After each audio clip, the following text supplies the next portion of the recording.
الحمدللہ وحدہ والصلاة والسلام علی من لا نبی بعد اما بعد۔ سامعین کرام، دروس توحید میں آج کے درس کا عنوان ہے زمانے کو گالی دینا یا برا بھلا کہنا۔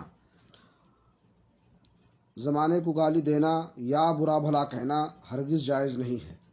یہ بات توحید کے منافی ہے، اس لیے اس سے احتراز کرنا چاہیے اور بچنا چاہیے۔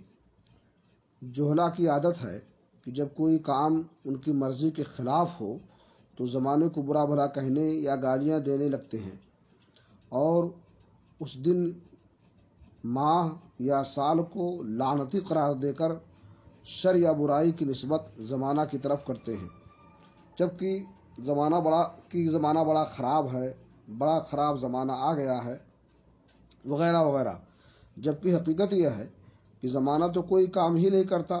زمانے میں حقیقی متصرف اللہ تعالیٰ ہے اور اس کا خالق بھی وہی ہے، لہذا زمانے کو برا بھلا کہنا اللہ تعالیٰ کو ایذا پہنچانے کے مترادف ہے۔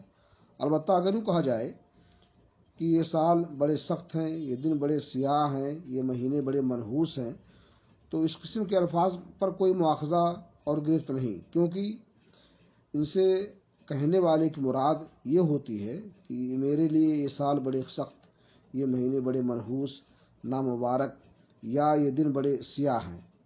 اس سے وہ زمانے کو برا نہیں کہتا، بلکہ اپنے حالات بیان کر رہا ہوتا ہے، اس لیے یہ الفاظ مذموم نہیں۔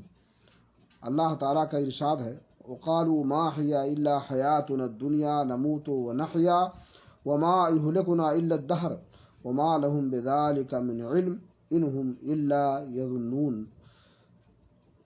اور وہ کہتے ہیں کہ ہماری زندگی تو صرف دنیا ہی کی ہے، ہم یہاں مرتے اور جیتے ہیں، اور زمانہ ہی ہمیں مار دیتا ہے۔ انہیں حقیقت کا کچھ علم نہیں اور وہ محض گمان سے کام لیتے ہیں۔ حالات و واقعات کی نسبت زمانہ کی طرف کرنا مشرکین کا طریقہ ہے، جبکہ اہل توحید تمام امور کی نسبت اللہ تعالیٰ ہی کی طرف کرتے ہیں۔ اس لیے ہمیں بھی چاہیے کہ ہم تمام چیزوں کی نسبت اللہ رب العالمین کی طرف کریں اور زمانہ کو برا بھلا نہ کہیں۔ اللہ ہمیں اس کی توفیق دے۔ تقبل یا رب العالمین۔ صلی اللہ علیہ نبینا محمد وعلی آلہ وصحبہ۔